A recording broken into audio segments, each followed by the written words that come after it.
We've all heard of the horror stories of dating apps. Most entail awkward conversations. The person doesn't look like their photos, or their personality's not what you were expecting. But what really scares people is the chance that you could meet someone truly dangerous. Tinder is a popular dating app that launched in 2012, and by late 2013, the app was processing more than 350 million swipes per day. Tinder is still one of the more popular dating apps today, though in 2017, a woman named Cindy Loofe was using Tinder to look for a romantic partner.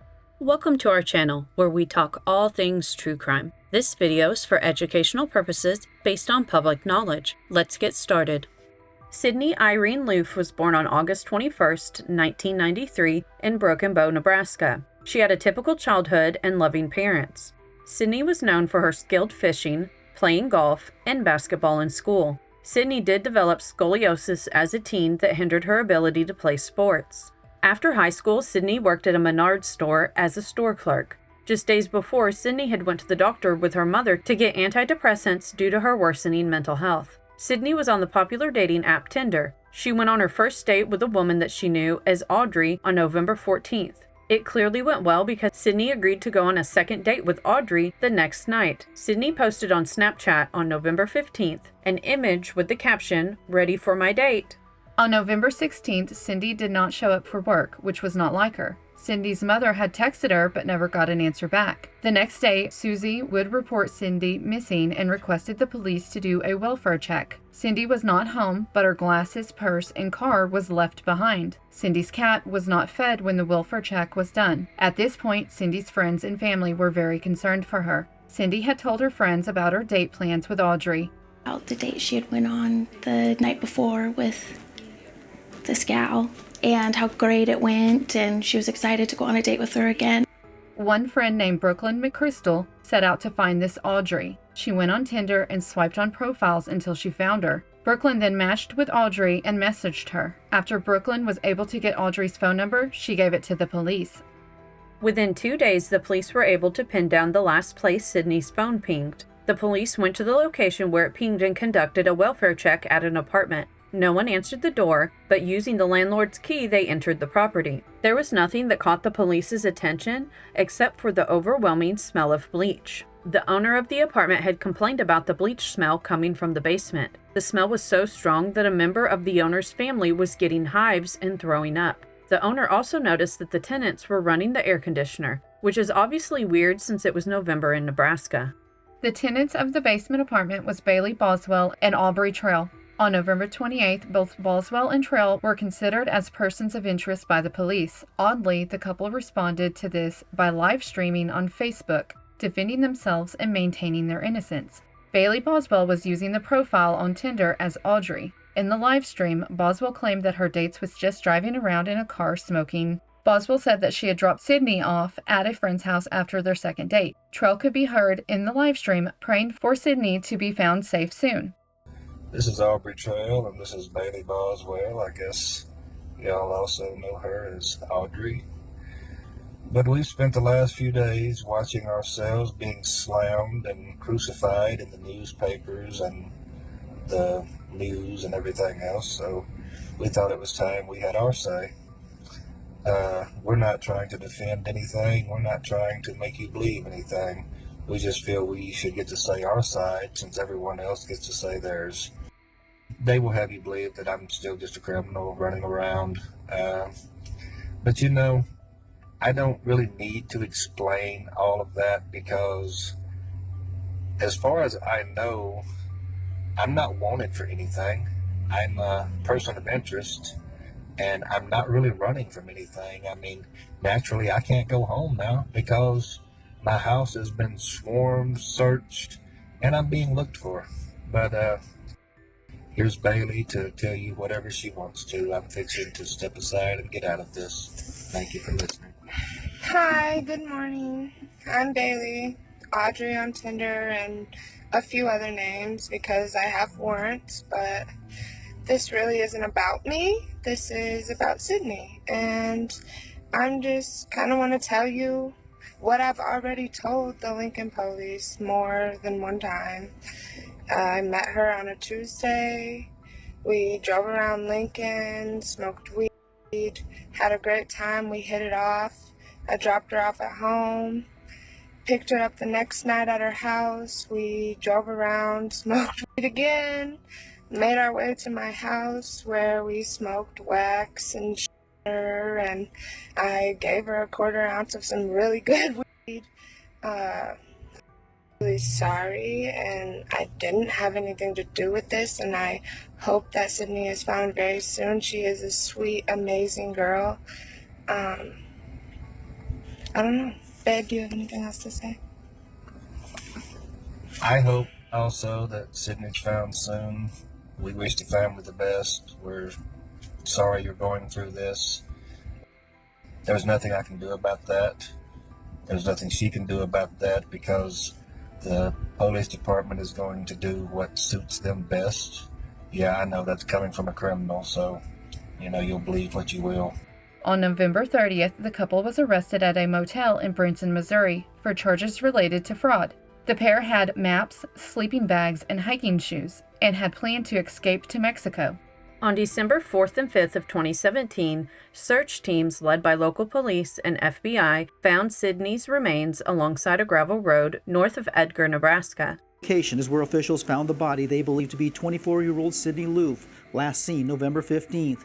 The tragic discovery leaves nearby residents stunned. Body parts, apparel, and adult toys were wrapped inside many 30-gallon black trash bags. 3 months later, Sydney's shirt that she was wearing in the Snapchat post was discovered. Trail initially confessed from jail that he alone had killed Sydney. He went on to make several contradicting statements. He claimed that Sydney died following a third date with Boswell on November 16th. Then he said the trio was participating in adult acts and that he choked Sydney, but it was an accidental death. In a fourth confession, he took back some of his previous statements and said that there was no threesome and that he had accidentally choked Sydney to death. Trail told FBI that his job was to make special movies of certain kinks. At this point, no one knew what to believe.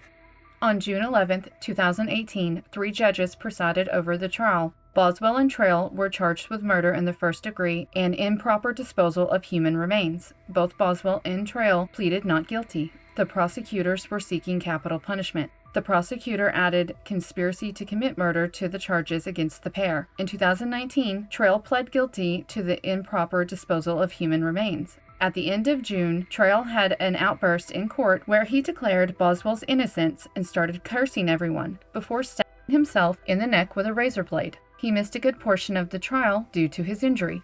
The trial moved ahead and evidence was presented against Boswell and Trail. On November 14th, Boswell and Trail checked in at the Best Western Motel close to Sydney's work. Then on the 15th, the two were seen shopping at an antique mall. They bought a folding saw, food grinders, and a weeder. Cell data showed that Boswell and Trail followed Sydney to work from her home. CCTV caught Trail entering the store right before Sydney was leaving Menards. Trail bought lighters, air freshener, Drano, cotton cord, and protein bars. Boswell and Trail was then seen at Home Depot buying other incriminating items such as 30-gallon trash bags and a tree saw. The duo was also seen buying bleach before and after the murder.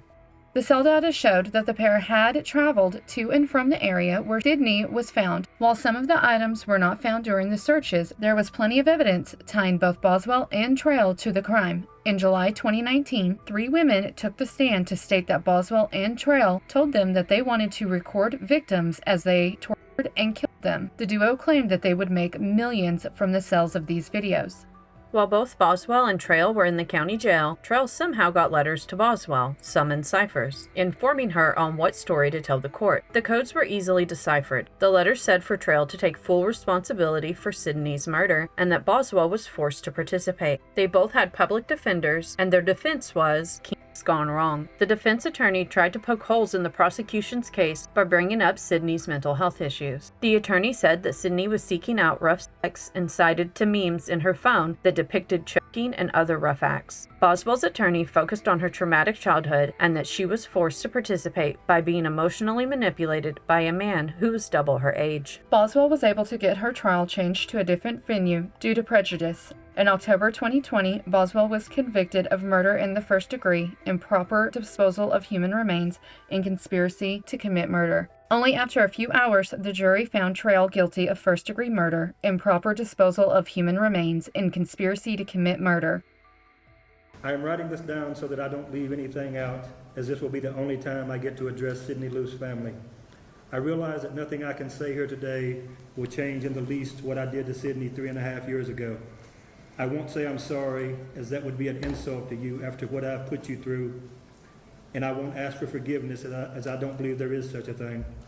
I doubt that there is such a thing as closure in a case such as this, so I won't pretend that I am doing that. I am only doing what I should have done 3.5 years ago. I do not deny, however, that I premeditated Sidney's murder. The only difference is it was 2 or 3 hours after she got to the apartment that I decided to kill her, and not days in advance. I seriously misjudged Sidney from her and Bailey's messages and what happened on their first date. Once I sat Sidney down and started explaining how we made money, some of our criminal activities, and about the group sex and other things, I knew I had made a bad mistake as Sidney somewhat freaked out. I tried for about 30 minutes to calm her down and had Bailey talk to her, but it did no good. I finally restrained her by tying her hands in front of her. I took her in the bedroom and told her to lay down and relax, and warned her what would happen if she didn't. The truth is, I killed Sidney because of her reaction to what I had told her and shown her. I had no doubt that she would tell people if I let her go. At the time, Bailey and I both had warrants and were living the good life from our criminal activities, and I was willing to do anything to protect that. I strangled Sidney with an extension cord in the bedroom of the apartment here in Wilbur. I have always told the truth when I said Bailey was not in the bedroom when I killed Sidney. Bailey was in the living room when I killed Sidney. All I told Bailey when I went into the bedroom was to stay there. I was going to talk to Sidney. I've always told the truth that the reason I dismembered her body was that I could find no other way to get her out of the apartment without being seen carrying her. Bailey helped me carry Sidney's body from the bedroom into the dining room.